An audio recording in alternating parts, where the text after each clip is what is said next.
GT10 එකේ දෙවෙනි video එක.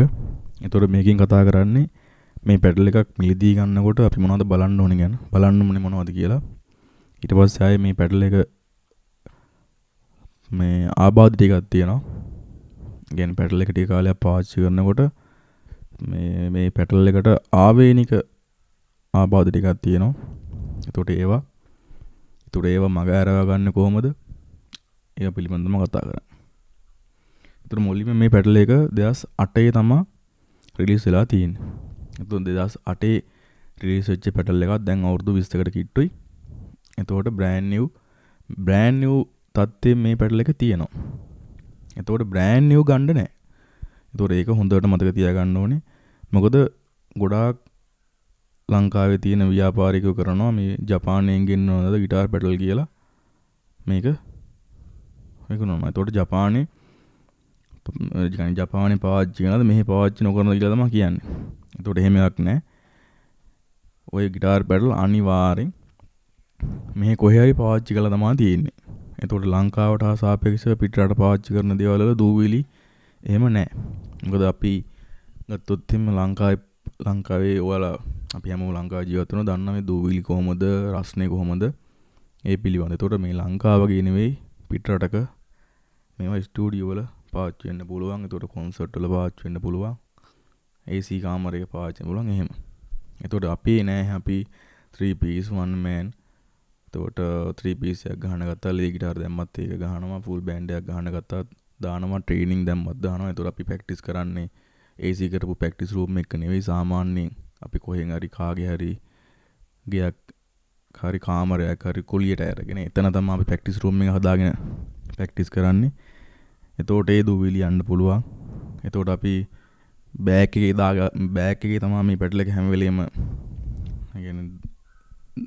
දාගෙන යන්නේ. එතකොට දූවිලි ජරාව නම් මනම් ඒවා පැඩල් එකට යන්න පුළුවන්. එතකොට අපි හදිසිය හරි බස් එකේ හරි බයික් එකේ හරි තමයි මේ පැඩල් එක අතේ හරි උඩ එක්ක හරි තියාගෙන යන්නේ.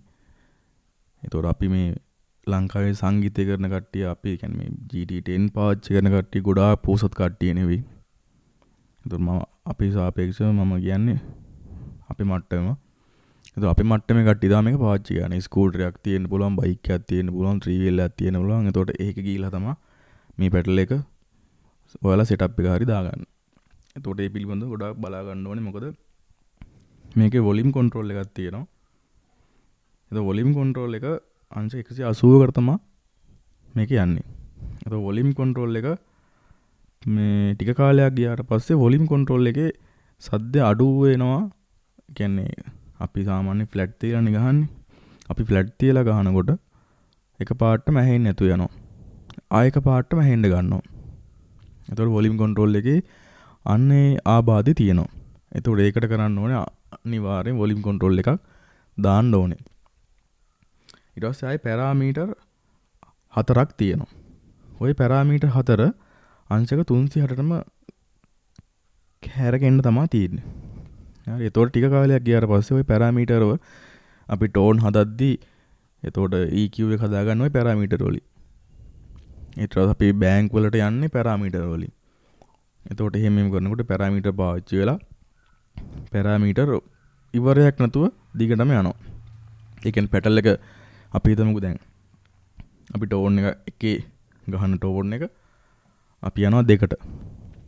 ඔය දෙක ක්ලික් කරනකොට පොඩ්ඩක් අර පැටල් එක හෙල්ලෙනවනේ. ඔය හෙල්ලෙච්ච ගමන් අර පැරාමීටර් ටිකක් කියන්නේ බිම තියලා හෙල්ලෙන්නත් පුළුවන්.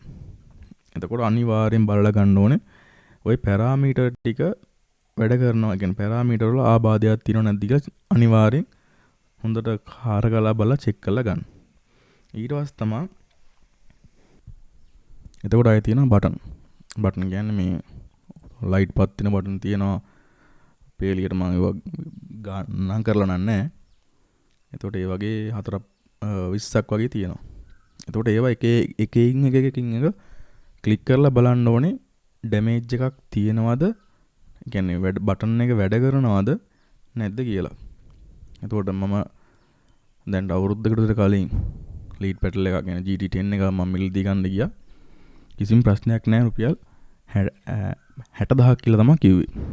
එතකොට මං ගිහිල්ලා ටියුනර් කියන බටන් එක ක්ලික් කරනකොට ඒක ටියුන් එක එන්නේ නැහැ.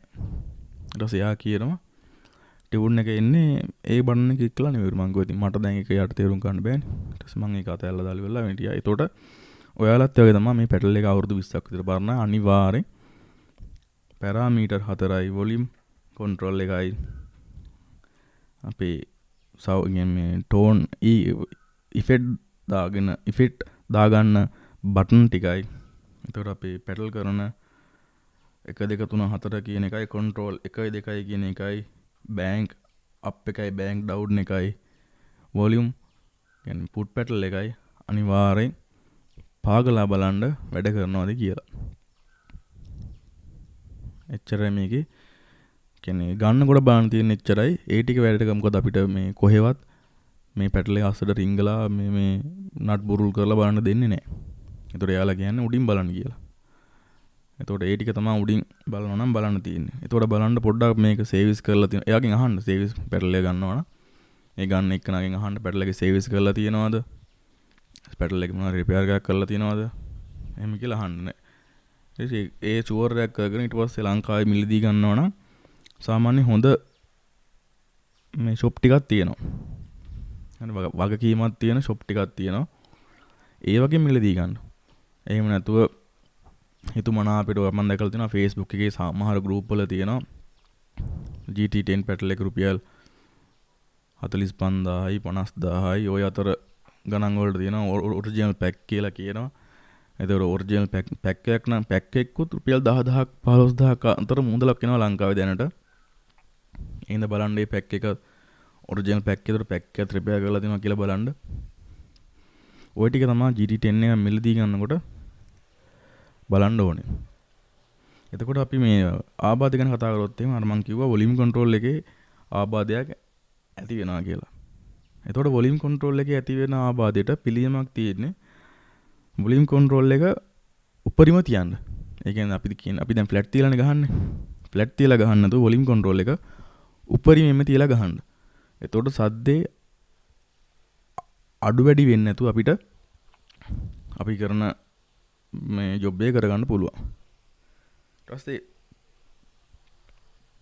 පැරාමීටර් ටික ඔටෝ දුවනවා නම් පැරාමීටර් ටික ඕෆ් කරගන්න. කියන්නේ පැරාමීටර් ටික අපිට පුළුවන් දැන් හිතන්නවා පැරාමීටර් 1 2 3 4ට ලෝ එකයි මිඩ් එකයි හයිස් එකයි හතරවෙනි පැටල් එකට පැච් ලෙවල් එකයි දාලා තියෙනවා. හරි. එතකොට ඔයා ෂෝ එක ගහන අතරතුරේදී අපි හිතමු ඉස්සෙල්ලාම ලෝ එක තියෙන මේ පැරාමීටරේ පොඩි ප්‍රශ්නයක් තියෙනවා කියලා. එතකොට එකවර ඔය ලෝ එක දුවන්න පුළුවන් එහෙට මෙහෙට. හරි. ඊට පස්සේ ඒ වගේ තමයි ඔය ප්‍රශ්නේ එන්නේ. එතකොට මොකද වෙන්නේ? ටෝන් එක වෙනස් වෙනවා. මේ දැන් පැච් ලෙවල් එකේ පාටම ඉස්සරහට යනවා. එක පාටම පල්ලෙහාට බහිනවා. අන්න ඒ වගේ ප්‍රශ්නයක් එනවා. එතකොට ඒකත් මගේ හරව ගන්න පුළුවන්. මම ඒක පිළිබඳ ඊළඟ වීඩියෝ එකකින් ගේන්නම්. බොහොම ස්තුතියි.